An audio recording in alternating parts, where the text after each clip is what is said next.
ಎಲ್ರಿಗೂ ನಮಸ್ಕಾರ. ಗೆಳತಿ ಯೂಟ್ಯೂಬ್ ಚಾನಲ್ಗೆ ಮತ್ತೊಮ್ಮೆ ಸ್ವಾಗತ. ಬನ್ನಿ ಸ್ನೇಹಿತರೆ, ಅಮಾವಾಸ್ಯೆ ಪೂಜಾ ವಿಧಾನದ ಬಗ್ಗೆ ಮಾಹಿತಿಯನ್ನು ತಿಳಿಸ್ಕೊಡ್ತಾ ಇದ್ದೀನಿ. ಅಷ್ಟೇ ಅಲ್ಲದೆ ಅಧಿಕ ಮಾಸದ ಕೊನೆಯ ದಿನ, ಅಧಿಕ ಜ್ಯೇಷ್ಠ ಮಾಸದ ಕೊನೆಯ ದಿನ ಯಾವ ರೀತಿ ಪೂಜೆ ಮಾಡಬೇಕು, ಹಾಗೆಯೇ ಪೂಜಾ ರೂಮ್ ಯಾವತ್ತು ಕ್ಲೀನ್ ಮಾಡ್ಕೋಬೇಕು. ಇನ್ನೂ ಕೂಡ ಕೆಲವರೆಲ್ಲ ಕೇಳ್ತಾನೇ ಇದ್ದೀರಾ, ಭಾನುವಾರ ದೀಪಾರಾಧನೆ ಮಾಡಬಹುದಾ, ಭಾನುವಾರ ದಾನ ಕೊಡ್ಬೋದಾ ಅಂತ. ಭಾನುವಾರ ಆಗಲಿಲ್ಲ ಅಂದರೆ ಸೋಮವಾರನಾದರೂ ಕೊಡ್ಬೋದಾ? ಹೀಗೆ ಭಾನುವಾರ ಮತ್ತು ಸೋಮವಾರ ಪೂಜಾ ರೂಮ್ ಕ್ಲೀನ್ ಮಾಡಬೇಕು, ಕಳಸ ಕದಲಿಸ್ಬೇಕು, ಹಾಗೆ ಅಧಿಕ ಮಾಸದ ಕೊನೆಯ ದಿನ ಯಾವ ರೀತಿ ಪೂಜೆ ಮಾಡಬೇಕು, ಅಮಾವಾಸ್ಯೆ ದಿನ ಯಾವ ರೀತಿ ಯಾವ ಸಮಯದಲ್ಲಿ ಪೂಜೆ ಮಾಡಬೇಕು, ಹೀಗೆ ಸಾಕಷ್ಟು ಪ್ರಶ್ನೆ ಕೇಳಿದ್ದೀರಾ. ಈ ವಿಡಿಯೋನ ಸ್ಕಿಪ್ ಮಾಡದೆ ನೋಡಿ, ನಿಮ್ಮೆಲ್ಲ ಪ್ರಶ್ನೆಗೂ ಉತ್ತರ ಸಿಗುತ್ತೆ. ನಿಮ್ಮ ಮೊದಲನೇ ಪ್ರಶ್ನೆ ಅಂದರೆ ಪೂಜಾ ರೂಮ್ ಯಾವತ್ತು ಕ್ಲೀನ್ ಮಾಡಬೇಕು ಅಂತ. ಶನಿವಾರ ಕೂಡ ಮಾಡ್ಕೋಬಹುದು, ಆಗಲಿಲ್ಲ ಅನ್ನೋರು ಭಾನುವಾರ ಮಧ್ಯಾಹ್ನ 12 ಗಂಟೆ ಒಳಗಾಗಿ ಪೂಜಾ ರೂಮೆಲ್ಲ ಕ್ಲೀನ್ ಮಾಡ್ಕೊಳ್ಳಿ. ಏಕೆಂದರೆ 12:20ರಿಂದ ಅಮಾವಾಸ್ಯೆ ತಿಥಿ ಪ್ರಾರಂಭ ಆಗುತ್ತೆ. ಹಾಗಾಗಿ 12 ಗಂಟೆ ಒಳಗಾಗಿ ಪೂಜಾ ರೂಮೆಲ್ಲ ಕ್ಲೀನ್ ಮಾಡಿ ಎಲ್ಲನೂ ಕೂಡ ಜೋಡಿಸಿ ಇಟ್ಕೋಬಹುದು. 16 ಸೋಮವಾರ ವ್ರತವನ್ನು ಮಾಡಿರುವಂಥವ್ರು ಸೋಮವಾರ ವಿಸರ್ಜನೆ ಮಾಡಬಹುದು. ಅಂದರೆ ಅವ್ರು ಮಾಡಿರುವಂಥ ಎಲ್ಲ ಶಿವಲಿಂಗಗಳನ್ನು ಕೂಡ ಆ ದಿನ ಒಂದು ಪ್ಲೇಟ್ನಲ್ಲಿ ಇಟ್ಟು ಒಟ್ಟಿಗೆ ಪೂಜೆ ಮಾಡಿ ನೀವು ಅಕ್ಷತನೆ ಹಾಕಿ ನಿಮ್ಮ ವ್ರತನ ಸಮಾಪ್ತಿಗೊಳಿಸ್ಬೋದು. ಆ ನಂತರ ಮಂಗಳವಾರ ಅಥವಾ ಬುಧವಾರ ನೀವು ಅದನ್ನೆಲ್ಲ ತೊಗೊಂಡು ಹೋಗಿ ಹರಿಯೋ ನೀರಿಗೆ, ನದಿ, ಕೆರೆ, ಬಾವಿಗಳಿಗೆ ಬಿಡಬಹುದು. ಅಷ್ಟೇ ಅಲ್ಲದೆ ಈ ಅಧಿಕ ಮಾಸದ ವ್ರತವನ್ನು ಮಾಡ್ತಾ ಇರುವಂಥವ್ರು ಅಥವಾ ಇನ್ನೂ ಯಾರಾದರೂ ಮಾಡಿಲ್ಲ, ದೀಪಾರಾಧನೆಯನ್ನು ಮಾಡ್ತಾ ಇರುವಂಥವ್ರು ಸೋಮವಾರ ತನಕ ಮಾಡಬಹುದು. ಸೋಮವಾರಕ್ಕೆ ಈ ಎಲ್ಲ ವ್ರತಗಳನ್ನು ಕೂಡ ನೀವು ಮುಗಿಸ್ಬೇಕಾಗತ್ತೆ. ಹಾಗಾಗಿ ಇನ್ನೂ ಕೂಡ 33 ಬತ್ತಿಯ ದೀಪಾರಾಧನೆ ಆಗಿರಲಿ ಅಥವಾ 33 ದೀಪಗಳನ್ನು ಹಚ್ಚುವಂಥದ್ದಾಗಿರಲಿ, ಇನ್ನೂ ಯಾರಾದರೂ ಮಾಡಿಲ್ಲ ಅಂದರೆ ಸೋಮವಾರ ಬೆಳಗ್ಗೆ ಅಥವಾ ಸಂಜೆ ಕೂಡ ಮಾಡಬಹುದು. ಆದಷ್ಟು ಬೆಳಗಿನ ಬ್ರಾಹ್ಮಿ ಮುಹೂರ್ತದಲ್ಲಿ ಮಾಡಿದ್ರೆ ತುಂಬ ಒಳ್ಳೆಯದು. ಉದಯ ಕಾಲದ ಸಮಯದಲ್ಲಿ ಅಂದರೆ ಸೂರ್ಯ ಉದಯಿಸುವಂಥ ಸಮಯದಲ್ಲಿ ಯಾವ ತಿಥಿ ಇರುತ್ತೋ ಆ ದಿನ ಪೂರ್ತಿ ಅದೇ ಲೆಕ್ಕ ಬರುತ್ತೆ. ಆದರೂ ಅಮಾವಾಸ್ಯೆ ಬೆಳಗ್ಗೆ 8:30ಕ್ಕೆಲ್ಲ ಮುಗಿದೋಗ್ಬಿಡುತ್ತೆ ಸೋಮವಾರ ಬೆಳಗ್ಗೆ. ಹಾಗಾಗಿ ನೀವು ಬ್ರಾಹ್ಮಿ ಮುಹೂರ್ತದಲ್ಲಿ ಮಾಡಿ. ಆಗಲಿಲ್ಲ ಅನ್ನೋರು ಸಂಜೆ ಪ್ರದೋಷ ಸಮಯದಲ್ಲೂ ಕೂಡ ಮಾಡಬಹುದು. ಈ ದಿನ ತುಂಬಾ ಶ್ರೇಷ್ಠವಾದ ದಿನ ಅಂತ ಹೇಳ್ಬೋದು. ಸೋಮವಾರ ಅಮಾವಾಸ್ಯೆ ಬಂದಿದೆ.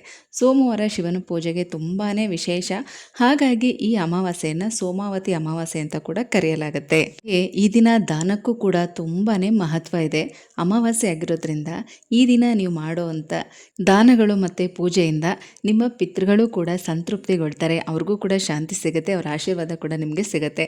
ಏನು ಮಾಡಬೇಕು ಅಂದರೆ ಬೆಳಗ್ಗೆ ಪೂಜೆಯೆಲ್ಲ ಆದಮೇಲೆ ನೀವು ಟಿಫನ್ ತಿನ್ನೋದಕ್ಕಿಂತ ಮೊದಲು ಚಪಾತಿ ಅಥವಾ ಬಾಳೆಹಣ್ಣಾಗಿರಲಿ ಅಥವಾ ಏನಾದರೂ ಸ್ವಲ್ಪ ಧಾನ್ಯಗಳನ್ನು ಪ್ರಾಣಿ ಪಕ್ಷಿಗಳಿಗೆ ಹಾಕಬೇಕು. ಅಂದರೆ ಹಸುಗೆ, ನಾಯಿಗಳಿಗೆ, ಕಾಗೆ, ಪಾರಿವಾಳ ಈ ಥರ ಪಕ್ಷಿಗಳಿಗೆ, ಪ್ರಾಣಿಗಳಿಗೆ ತಿನ್ನಿಸಿ ಆಮೇಲೆ ನೀವು ತಿನ್ನಿ. ಈ ದಿನ ಉಪವಾಸ ಮಾಡಬೇಕು ಅಂತೇನೂ ಇಲ್ಲ. ಬೆಳಗ್ಗೆ ಬೇಗ ಪೂಜೆ ಎಲ್ಲ ಮಾಡಿ ನೀವೇನಾದರೂ ಟಿಫನ್ ತಿನ್ನೋದಕ್ಕಿಂತ ಮೊದಲು ಈ ರೀತಿ ಪ್ರಾಣಿ ಪಕ್ಷಿಗಳಿಗೆ ನಿಮ್ಮ ಕೈಯಾರೆ ತಿನ್ನೋದಕ್ಕೇನಾದರೂ ಕೊಟ್ಟು ಆಮೇಲೆ ನೀವು ತಿನ್ಬೋದು. ಈ ದಿನ ನೀವು ಮಾಡುವಂಥ ಈ ಒಂದು ಪುಣ್ಯದ ಕೆಲಸ ನಿಮ್ಮ ಪಿತೃಗಳಿಗೆ ಶಾಂತಿಯನ್ನು ತಂದುಕೊಡುತ್ತೆ, ಅವರ ಆಶೀರ್ವಾದ ಕೂಡ ನಿಮಗೆ ಸಿಗುತ್ತೆ. ಹಾಗಾಗಿ ತಪ್ಪದೆ ಈ ಒಂದು ಕೆಲಸನ ಮಾಡಿ. ಇನ್ನು ಮತ್ತೊಮ್ಮೆ ಹೇಳ್ತಾ ಇದ್ದೀನಿ, ಅಮಾವಾಸ್ಯೆ ತಿಥಿ ಜೂನ್ 14 ಭಾನುವಾರ ಮಧ್ಯಾಹ್ನ 12:20ಕ್ಕೆ ಪ್ರಾರಂಭ ಆಗುತ್ತೆ. ಜೂನ್ 15 ಸೋಮವಾರ ಬೆಳಗ್ಗೆ 8:30ಕ್ಕೆ ಮುಕ್ತಾಯ ಆಗುತ್ತೆ. ಹಾಗಾಗಿ ಬೆಳಗ್ಗೆ ಬೇಗ 4 ಗಂಟೆಯಿಂದ ಬೆಳಗ್ಗೆ 8:30 ಒಳಗಾಗಿ ನೀವು ಈ ದಿನ ಮನೆಯಲ್ಲಿ ಪೂಜೆ ಮಾಡಬೇಕು. ಅಕಸ್ಮಾತ್ ನಿಮಗೆ ಬೆಳಗ್ಗೆ ಬ್ರಾಹ್ಮಿ ಮುಹೂರ್ತದಲ್ಲಿ ಮಾಡೋದಕ್ಕೆ ಆಗಲಿಲ್ಲ ಅಂದರೆ ನೀವು ಮಧ್ಯಾಹ್ನ 11 ಗಂಟೆಗೂ ಕೂಡ ಮಾಡಬಹುದು. 11ರಿಂದ 11:30 ಒಳಗಾಗಿ ಸರಿಯಾಗಿ 11:11ಕ್ಕೆ ನೀವು ದೇವರ ದೀಪ ಹಚ್ಚಿ ಪೂಜೆನ ಪ್ರಾರಂಭ ಮಾಡ್ಬೋದು. ನಿಮಗೆ ಈ ಸಮಯದಲ್ಲೂ ಮಾಡೋಕ್ಕಾಗಲಿಲ್ಲ ಅಂದರೆ ಸಂಜೆಯ ಪ್ರದೋಷ ಸಮಯ ಸರಿಯಾಗಿ 5 ಗಂಟೆಗೆ ಪೂಜೆನ ಪ್ರಾರಂಭ ಮಾಡಿ. ಆದಷ್ಟು ಬೆಳಗ್ಗೆ ಮಾಡೋದು ಒಳ್ಳೆಯದು. ನಾನು ಮತ್ತೆ ಹೇಳ್ತಾ ಇದ್ದೀನಿ, ಯಾಕಂದರೆ ಬ್ರಾಹ್ಮಿ ಮುಹೂರ್ತದಲ್ಲಿ ಮಾಡೋದು ತುಂಬಾ ಒಳ್ಳೆಯದು. ಈ ದಿನ ಅಧಿಕ ಮಾಸದ ಕೊನೆಯ ದಿನ, ಹಾಗಾಗಿ ಹೇಳ್ತಾ ಇದ್ದೀನಿ. ಅಷ್ಟೇ ಅಲ್ಲದೆ ನೀವು ದೀಪಾರಾಧನೆ ಈಗಾಗಲೇ ಮಾಡಿದರೂ ಕೂಡ ಮತ್ತೊಮ್ಮೆ ಈ ಅಮಾವಾಸ್ಯೆ ದಿನ 33 ತುಪ್ಪದ ಬತ್ತಿಯ ದೀಪಾರಾಧನೆ ಮಾಡಿ. ತುಂಬಾ ಒಳ್ಳೆಯದು. ಯಾಕಂದರೆ ಒಂದು ಸಲ ಆಲ್ರೆಡಿ ಮಾಡಿರ್ತೀರ ಅಥವಾ ಕೆಲವರು 3 ಸಲ ಮಾಡಿರ್ತೀರ, ಮತ್ತೆ ಮಾಡಬೇಕಾ ಅಂತಂದರೆ ಇದು ಅಮಾವಾಸ್ಯೆ ಲೆಕ್ಕ ಬರುತ್ತೆ ನಿಮಗೆ. ಹಾಗಾಗಿ ಪ್ರತಿಯೊಬ್ಬರು ಮಾಡೋದು ಒಳ್ಳೆಯದೇ. ಈ ಪುರುಷೋತ್ತಮ ಮಾಸದಲ್ಲಿ ನಾವು ಪ್ರತಿದಿನ ವಿಷ್ಣುವಿನ ನಾಮಸ್ಮರಣೆ ಮಾಡ್ತಾ, ನಾಮವನ್ನು ಜಪ ಮಾಡ್ತಾ ಅಥವಾ ವಿಷ್ಣು ಸಹಸ್ರನಾಮವನ್ನು ಪಾರಾಯಣ ಮಾಡ್ತಾ ನಮ್ಮ ಕೈಯಲ್ಲಿ ಆದ ಮಟ್ಟಿಗೆ ನಾವು ಸೇವೆನ ಮಾಡ್ತಾ ಬಂದಿದ್ದೀವಿ. ದೀಪಾರಾಧನೆ ಮಾಡೋದಾಗಿರಲಿ, 33 ರೂಪಾಯಿ ದಾನ ಕೊಡೋದಾಗಿರ್ಬೋದು ಅಥವಾ ದೇವಸ್ಥಾನದಲ್ಲಿ ದೀಪ ಹಚ್ಚೋದು, ಮುತ್ತೈದೆಯರಿಗೆ ನಾವು ತಾಂಬೂಲಗಳನ್ನು ಕೊಡುವಂಥದ್ದು, ಹೀಗೆ ಯಥಾಶಕ್ತಿ ದಾನ ಮಾಡಿದ್ದೀವಿ. ಅಮಾವಾಸ್ಯೆ ದಿನ ಕೊನೆಯ ದಿನ ಶಿವನಿಗೆ ಪೂಜೆ ಮಾಡ್ತಾ, ಯಾಕಂದರೆ ಸೋಮವಾರ ಅಮಾವಾಸ್ಯೆ ಬಂದಿದೆಯಲ್ವ, ಹಾಗಾಗಿ ಶಿವನಿಗೋಸ್ಕರ ಈ ದಿನ ದೀಪಾರಾಧನೆ ಮಾಡೋದು ತುಂಬ ಒಳ್ಳೆಯದು. 33 ತುಪ್ಪದ ಬತ್ತಿಗಳನ್ನು ಒಂದೇ ಮಣ್ಣಿನ ದೀಪದಲ್ಲಿ ಇಟ್ಟು ದೀಪನ ಹಚ್ಚಿ ಶಿವನಿಗೆ ಪೂಜೆ ಮಾಡಬೇಕು. ನಿಮ್ಮನೇಲಿ ಶಿವಲಿಂಗ ಏನಾದರೂ ಇಟ್ಕೊಂಡಿದ್ರೆ ನೀವು ಅಭಿಷೇಕ ಮಾಡಿ ಪೂಜೆ ಮಾಡಬಹುದು. ಅದನ್ನು ಕೂಡ ಸರಳವಾದ ಪೂಜಾ ವಿಧಾನ ಇದೇ ವಿಡಿಯೋದಲ್ಲೇ ತಿಳಿಸ್ತಾ ಇದ್ದೀನಿ. ಇವತ್ತು ನೀವು ಏನೆಲ್ಲ ಮಾಡಬೇಕು ಅನ್ನೋದನ್ನು ಕೂಡ ಮುಂಚಿತವಾಗಿ ತಿಳಿಸ್ತಾ ಇದ್ದೀನಿ. ಈ ದಿನ ಬೆಳಗ್ಗೆ ಬೇಗ ಎದ್ದೇಳಬೇಕು, ಯಥಾಶಕ್ತಿ ಪೂಜಾ ಸಿದ್ಧತೆ ಮಾಡ್ಕೋಬೇಕು. ಆನಂತರ ಸೂರ್ಯೋದಯ ಸಮಯಕ್ಕೆ ನಿಮ್ಮ ಮನೆಯಲ್ಲಿ ಪೂಜೆ ಮುಗಿದಿರಬೇಕು. ಅಂದರೆ ಶಿವನಿಗೆ ಅಭಿಷೇಕ ಮಾಡಿ ಬಿಲ್ವಾರ್ಚನೆ ಮಾಡಿ, ಜೊತೆಗೆ 33 ತುಪ್ಪದ ಬತ್ತಿಯ ದೀಪಾರಾಧನೆ ಮಾಡಿ. ಅದಾದಮೇಲೆ ಸೂರ್ಯ ಉದಯ ಆಗುವಂಥ ಸಮಯಕ್ಕೆ ಸೂರ್ಯನಿಗೆ ಅರ್ಘ್ಯವನ್ನು ಕೊಡಿ. ತಪ್ಪದೆ ಅಮಾವಾಸ್ಯೆ ದಿನ ನೀವು ಈ ಕೆಲಸ ಮಾಡೋದ್ರಿಂದ ಎಷ್ಟೋ ಮನೆಗಳಲ್ಲಿ ಪಿತೃಗಳಿಗೆ ತರ್ಪಣ ಕೊಡೋದೇ ಇಲ್ಲ. ಹಾಗಾಗಿ ಅಮಾವಾಸ್ಯೆ ದಿನ ನೀವು ಈ ರೀತಿ ಸೂರ್ಯನಿಗೆ ಅರ್ಘ್ಯ ಕೊಡೋದ್ರಿಂದ ನಿಮ್ಮ ಪಿತೃಗಳು ಶಾಂತರಾಗಿರ್ತಾರೆ, ಅವರ ಆಶೀರ್ವಾದ ಕೂಡ ನಿಮಗೆ ಸಿಗತ್ತೆ. ಅದಾದಮೇಲೆ ನೀವು ಟಿಫನ್ ತಿನ್ನೋದಕ್ಕಿಂತ ಮೊದಲು ಮೂಕ ಪ್ರಾಣಿಗಳಿಗೆ ತಿನ್ನೋದಕ್ಕೇನಾದರೂ ಕೊಡಬೇಕು. ಇದಿಷ್ಟು ಆದಮೇಲೆ ನಿಮ್ಮ ಆ ದಿನದ ದಿನಚರಿ ಏನಿರುತ್ತೆ ನೀವು ಅದನ್ನು ಮಾಡ್ಕೊಂಡು ಹೋಗ್ಬೋದು. ಮತ್ತು ದೇವಸ್ಥಾನಕ್ಕೆ ಹೋಗಿ ಮನೆಯವ್ರ ಹೆಸರಲ್ಲಿ ಅರ್ಚನೆ ಮಾಡಿಸ್ಕೊಂಡು ದೇವರ ದರ್ಶನ ಮಾಡ್ಕೊಂಡು ಬನ್ನಿ. ಇದಿಷ್ಟು ಕೂಡ ಅಮಾವಾಸ್ಯೆ ದಿನ ನೀವು ಮಾಡಬೇಕಾಗಿರೋವಂಥ ಕೆಲಸ. ಇನ್ನು ಪೂಜೆ ಯಾವ ರೀತಿ ಮಾಡಬೇಕು ಬನ್ನಿ ತಿಳಿಸ್ಕೊಡ್ತೀನಿ. ಬೆಳಗ್ಗೆ ಬೇಗ ಎದ್ದೇಳಬೇಕು. ಅಂದರೆ ಬೆಳಗ್ಗೆ ಸೂರ್ಯೋದಯಕ್ಕಿಂತ ಮೊದಲೇ ಎದ್ದು ಮನೆಯೆಲ್ಲ ಗುಡಿಸಿ ಒರೆಸಿ ಕ್ಲೀನ್ ಮಾಡಿ, ಬಾಗಿಲಿಗೂ ಕೂಡ ರಂಗೋಲಿ ಹಾಕಿ, ಸ್ನಾನ ಮಾಡಿ ಮಡಿ ಬಟ್ಟೆಗಳನ್ನು ಉಟ್ಕೊಂಡು ಯಥಾಶಕ್ತಿ ಪೂಜೆ ಸಿದ್ಧತೆ ಮಾಡ್ಕೊಳ್ಳಿ. ಈ ದಿನ ಶಿವಲಿಂಗ ನಿಮ್ಮ ಮನೇಲಿದ್ದರೆ ಅಭಿಷೇಕ ಮಾಡಿ, ಇಲ್ಲ ಅನ್ನೋರು ಹಾಗೆ ಫೋಟೋಗೆ ನೀವು ಗಂಧ ಕುಂಕುಮ ಎಲ್ಲನೂ ಕೂಡ ಹಚ್ಚಿ, ವಿಭೂತಿ ಹಚ್ಚಿ, ಹೂವು ಗೆಜ್ಜೆ ವಸ್ತ್ರ ಎಲ್ಲನೂ ಕೂಡ ಇರಿಸಿ ಪೂಜೆಗೆ ಸಿದ್ಧತೆ ಮಾಡ್ಕೋಬೋದು. ಶಿವಲಿಂಗ ಇದ್ದರೆ ಈ ರೀತಿ ಅಭಿಷೇಕ ಮಾಡಿ. ಜಲಾಭಿಷೇಕ ಕೂಡ ಮಾಡಬಹುದು, ಅಥವಾ ಹಾಲಿನ ಅಭಿಷೇಕ ಅಥವಾ ಪಂಚಾಮೃತ ಅಭಿಷೇಕ ಈ ರೀತಿ ಮಾಡಬಹುದು. ತುಂಬ ಒಳ್ಳೆಯದು. ಮತ್ತು ನೀವು ಶಿವನ ಅಷ್ಟೋತ್ತರವನ್ನು ಹೇಳ್ತಾ ಭಸ್ಮದಿಂದ ಕೂಡ ಅರ್ಚನೆ ಮಾಡ್ಬೋದು. ಇದನ್ನಂತೂ ಸಾಧ್ಯವಾದವರು ಮಾಡಿ, ತುಂಬ ಒಳ್ಳೆಯದು. ಈ ರೀತಿ ಅಮಾವಾಸ್ಯೆ ದಿನ ಈಗ ನಾವು ಶಿವನಿಗೆ ಸಾಮಾನ್ಯವಾಗಿ ಬಿಲ್ವಪತ್ರೆಯಿಂದ ಅರ್ಚನೆ ಮಾಡ್ಕೋತೀವಿ ಶಿವನ ಅಷ್ಟೋತ್ತರನ ಹೇಳ್ತಾ. ಅದೇ ರೀತಿ ಶಿವಲಿಂಗವನ್ನು ಒಂದು ಬಟ್ಲಲ್ಲಿ ಇಟ್ಟು ಭಸ್ಮ ಅಂದರೆ ವಿಭೂತಿಯನ್ನು ನೀವೊಂದು ಬಟ್ಲಲ್ಲಿ ತೊಗೊಂಡು ಇಟ್ಕೊಳ್ಳಿ.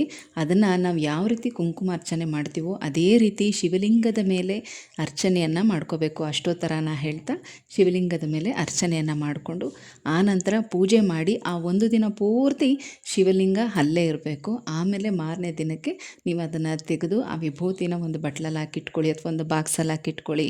ಮತ್ತು ಶಿವಲಿಂಗನ ತೊಳೆದು ಮಾರನೇ ದಿನ ಮಾಮೂಲಿಯಾಗಿ ನೀವು ಪೂಜೆ ಮಾಡಬೇಕು. ಈ ರೀತಿ ಮಾಡೋದ್ರಿಂದ ಮತ್ತು ಪ್ರತಿದಿನ ಆ ವಿಭೂತಿಯನ್ನು ಮನೆಯವರೆಲ್ಲರೂ ಕೂಡ ಹಚ್ಕೊಳ್ಳೋದ್ರಿಂದ ಶಿವನ ರಕ್ಷೆ ಯಾವಾಗಲೂ ಇರುತ್ತೆ. ಎಂಥದ್ದೇ ನೆಗೆಟಿವಿಟಿ ಅನ್ನೋದು ಆ ವ್ಯಕ್ತಿಗೆ ತಾಕೋದು ಇಲ್ಲ. ಹಾಗೆ ಹಣೆ ಮೇಲೆ ವಿಭೂತಿ ಹಚ್ಚಿದರೆ ಶಿವಗಣಗಳ ರಕ್ಷೆ ಇದ್ದ ಹಾಗೆ. ಹಾಗಾಗಿ ಹೇಳ್ತಾ ಇದ್ದೀನಿ, ಎಂಥದ್ದೇ ಆಪತ್ತು ವಿಪತ್ತು ಬಂದರೂ ಕೂಡ ಅದರಿಂದ ರಕ್ಷಣೆ ಸಿಗುತ್ತೆ.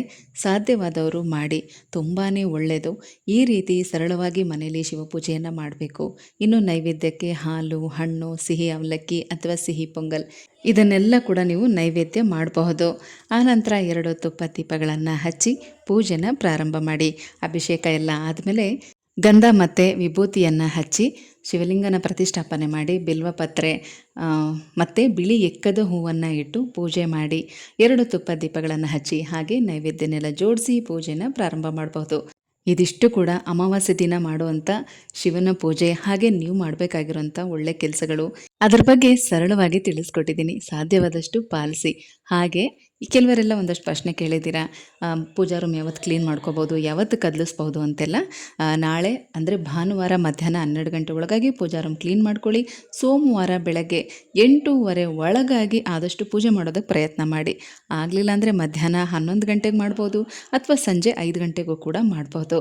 ಇನ್ನು 16 ಸೋಮವಾರದ ವ್ರತವನ್ನು ಮಾಡಿರೋ ಅಂಥವ್ರು ಸೋಮವಾರನೇ ಅಮಾವಾಸ್ಯೆ ಬಂದಿರೋದ್ರಿಂದ ಆ ಎಲ್ಲ ಶಿವಲಿಂಗಗಳನ್ನೂ ಕೂಡ ಇಟ್ಟು ಪೂಜೆ ಮಾಡಿ ಮಂಗಳವಾರ ಅಥವಾ ಬುಧವಾರ ನೀವು ಅದನ್ನೆಲ್ಲ ವಿಸರ್ಜನೆ ಮಾಡಬಹುದು. ಹಾಗೆ ಕುಂಬಳಕಾಯಿ ದೀಪ, ಮಣ್ಣಿನ ದೀಪ, ಬೆಲ್ಲದ ದೀಪ ಹೀಗೆ ಶಿವನ ದೇವಸ್ಥಾನದಲ್ಲಿ ಬೆಳಗ್ಗೆ 8 ಗಂಟೆ ಒಳಗಾಗಿ ಹಚ್ಬೋದಾ ಅಂತ ಕೇಳಿದ್ದೀರಾ? ಖಂಡಿತವಾಗ್ಲೂ ಹಚ್ಬೋದು, ಹಚ್ಚಿ.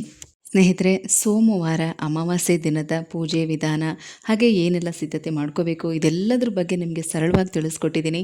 ಹಾಗೆ ಮನೆಯಲ್ಲಿ ಶಿವಲಿಂಗಕ್ಕೆ ಮಾಡುವಂಥ ಭಸ್ಮಾರ್ಚನೆ ಬಗ್ಗೆ ಮಾಹಿತಿಯನ್ನು, ಅದರ ಮಹತ್ವವನ್ನು ಮುಂದಿನ ವಿಡಿಯೋದಲ್ಲಿ ನಿಮಗೆ ತಿಳಿಸ್ಕೊಡ್ತೀನಿ. ಹೋಗಿ ಬರಲಾ?